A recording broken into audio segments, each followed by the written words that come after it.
أنا أقول 5 زائد 5 يساوي 10، وأنت تقول 6 زائد 4 يساوي 10، والثاني يقول 3 زائد 7 يساوي 10. كلنا صح، ولكن كل واحد له طريقة مختلفة. يعني إذا خالفتك مو معناته أنك على خطأ أو أني أنا على خطأ، اختلاف وجهة نظر فقط. الاحترام والتقدير واجب، والنتيجة والحل واحد.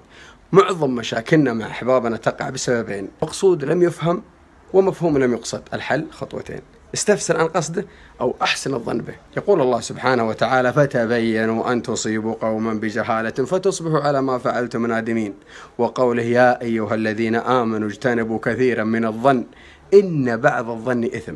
المعنى والخلاصة من ذلك، إذا خانني التعبير لا يخونك التفسير.